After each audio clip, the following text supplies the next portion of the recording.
साथियों, हमने मजदूर संघ के झंडे ने शुरू से लाइन बॉक्स बंद करने का विरोध किया है और हमारे जो दूसरे साथी है वो कहते कुछ है और करते कुछ है। साथियों, रनिंग स्टाफ जब कोटा से और दिल्ली तक गाड़ी वर्क करता है तो उसका दर्द हमें पता है, क्योंकि पिछली ट्रिप जब मैं 2951 वर्क कर रहा था तो मैंने मेरे सीनियर लोको पाइलट साहब से बोला कि साहब अब बड़े होने के नाते पूछना पड़ता है कि पानी पी लो साहब। तो उन्होंने ये कहते हुए पानी पीने से मना कर दिया कि यार गाड़ी का अगला स्टॉपेज नई दिल्ली में है तो टॉयलेट आएगा तो फिर क्या करेंगे। तो साथियों, ये दर्द हमारा है, उसको ये प्रशासन पहचानने का काम नहीं कर रहा है। तो रनिंग स्टाफ हमेशा विपरीत परिस्थितियों में काम करता है और उसको जो थोड़ी बहुत सुविधाएं लाइन बॉक्स के रूप में मिल रही है उसे भी छीनना चाहता है। तो साथियों, हमें इसी तरह एकजुट होकर हमारी मांगे जो है इसके लिए रनिंग स्टाफ की मांगों के लिए लड़ना होगा और यही एकता हमें बनाए रखनी होगी। साथियों,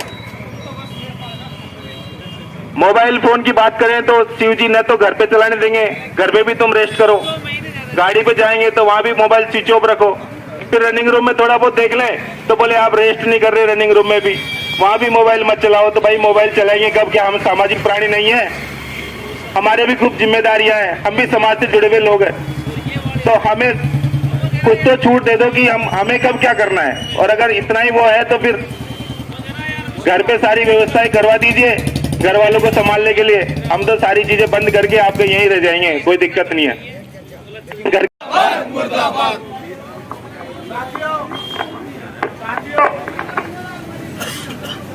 पर राष्ट्रीय मजदूर संघ के जाबाज मंडल मंत्री श्री अब्दुल खालिक जी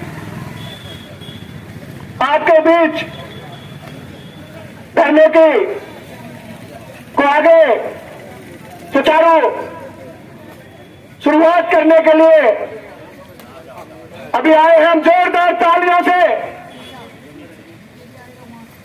और पूरे जोश से हम हमारे मंडल मंत्री को रनिंग के गार्ड और ड्राइवर कैडर से विश्वास दिलाना चाहते हैं कि आपने जिस संघर्ष की शुरुआत की है उस संघर्ष को जिस लेवल पर भी ले जा करके आप ले जाने का कार्य करेंगे। ये रनिंग का कैडर, ये असिस्टेंट लोको पायलट, ये लोको पायलट और ये ट्रेन मैनेजर साथी इतनी भारी संख्या में आपके साथ में उपस्थित है, ये आपको आपके आंदोलन को हर स्थिति पर ले जाने का साहस रखते हैं, कुदरत रखते हैं। बस आपके आदेश की आवश्यकता है। मंडल मंत्री जी का स्वागत करते हैं। साथी अब्दुल खालिक जिंदाबाद, साथी अब्दुल खालिक तुम संघर्ष करो, साथी अब्दुल खालिक तुम आगे बढ़ो। साथी कैसे करेगा जब उसे अपने पदोन्नति की चिंता होगी, उसे यह पता होगी कि घर पे बच्चा बीमार है, लीव रिजर्व कम कर दिए हैं, छुट्टी नहीं मिलेगी, प्रमोशन भी नहीं होगा, तो वो किस तनाव में जिएगा? इस चीज को दर्शाने के लिए धरना लगाया गया है। धन्यवाद साथियों। और आज लगा कि रनिंग स्टाफ को जोश है और ये भी लगा कि रनिंग स्टाफ संघर्ष में हमेशा आगे भी है। पीर हो गई है पर्वत सी पिघलनी चाहिए, फिर हिमालय से कोई गंगा निकलनी चाहिए। हंगामा खड़ा करना रनिंग स्टाफ का मकसद नहीं, हमारी ये शर्त है कि ये सीरत और सूरत बदलनी चाहिए। आप सोचिए कि आज कोटा में गाड़ियां चलाने के लिए हम ड्राइवर और असिस्टेंट लोको पायलट्स और एएलपीज की तलाश कर रहे हैं कि किसी का रेस्ट पूरा हो जाए तो मैं इसको बुक कर दूं।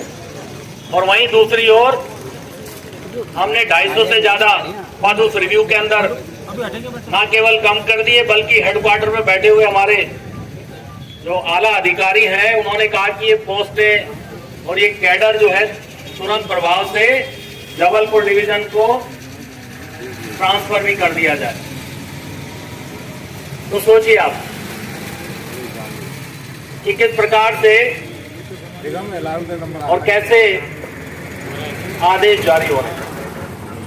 हमने उन्हें समझाया, बताया, फिर जाकर के समझते हैं। ऐसे ही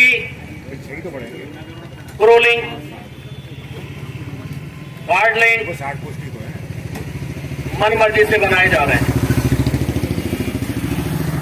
ऑर्गेनाइज लेबर से बात की जा रही है,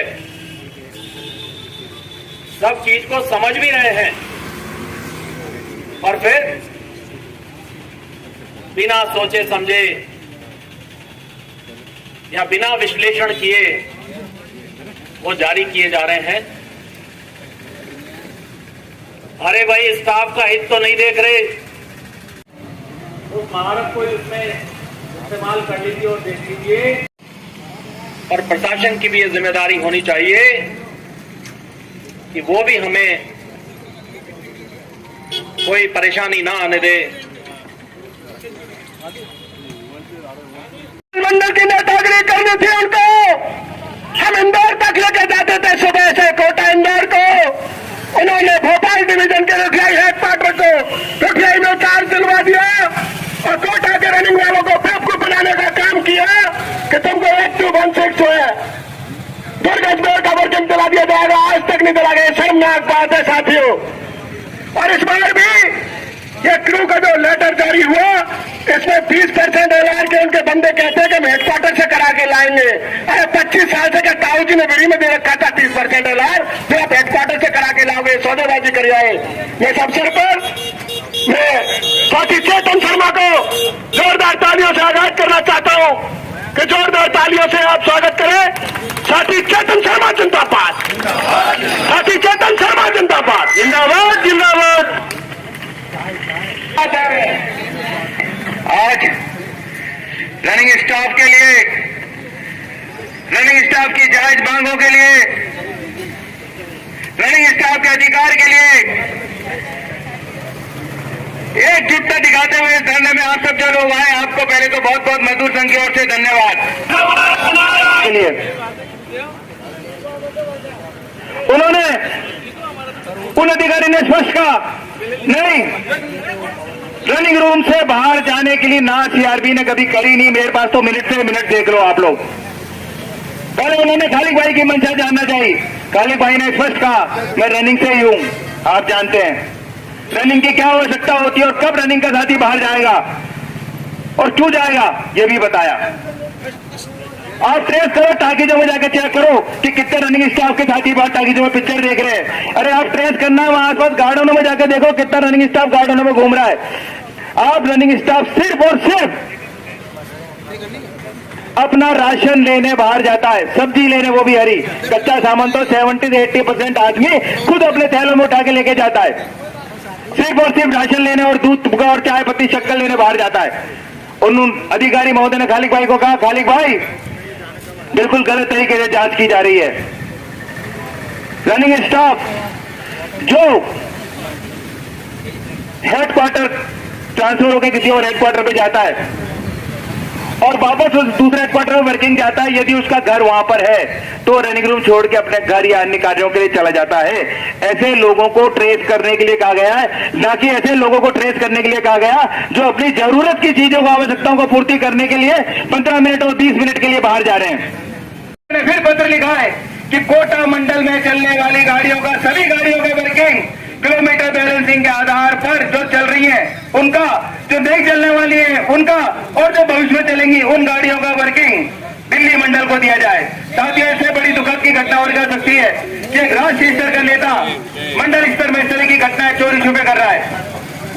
रनिंग के दुश्मन मुर्दाबाद, रनिंग के दुश्मन मुर्दाबाद, मुर्दाबाद मुर्दाबाद।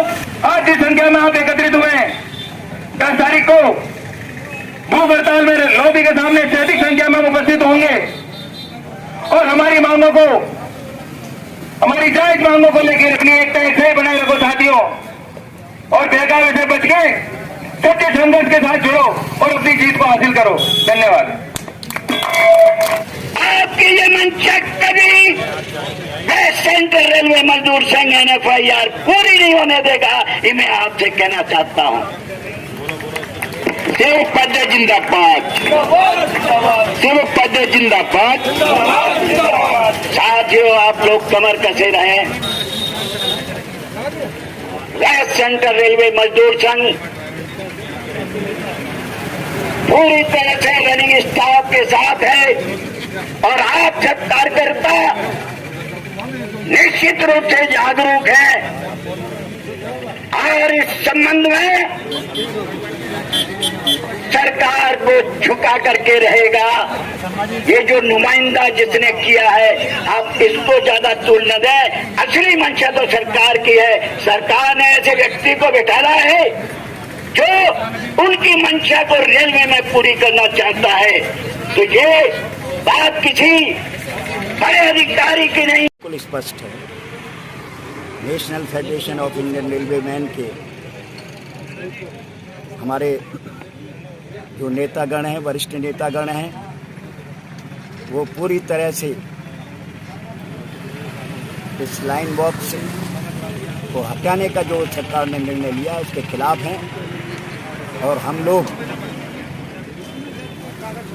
जी जान से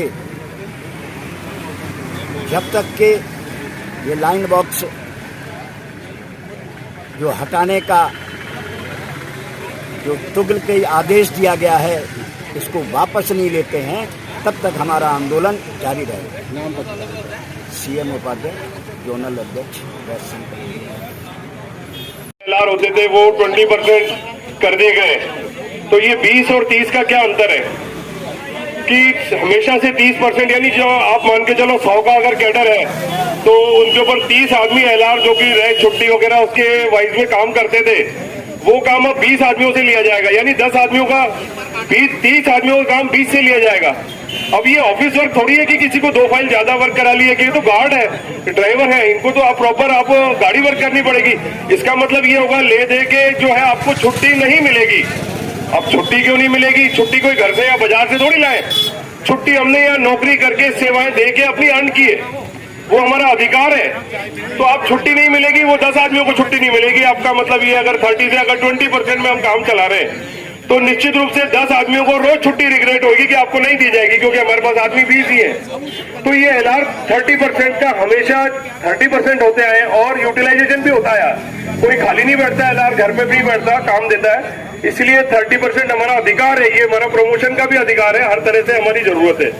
दूसरा, ये जो कैडर रिव्यू से जो हमारी पोस्टें जो कम कर दी गई है प्रशासन द्वारा, ऑन पेपर तो 150 कम कर दी गई। ये कैडर रिव्यू होता कैसे है, ये कैसे कम कर गई है, जबकि प्रैक्टिकली में तो अंडर रेस्ट पोजीशन है। मन्नी जी, सभी साथियों से निवेदन है, बहुत ध्यान से सुन रहे हैं, ये भाषण नहीं है, करिए।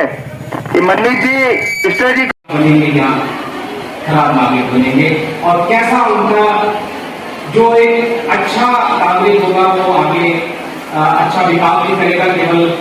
केवल देश का ही विकास नहीं करेगा, अपना स्वयं का विकास भी करेगा। और उस दिशा में ये महत्वपूर्ण होता है कि हम जो हमारी बच्चियां हैं उनको अच्छी शिक्षा दें, उनको ऐसे अवसर प्रदान करें कि वो अपने कौशल विकसित कर सके और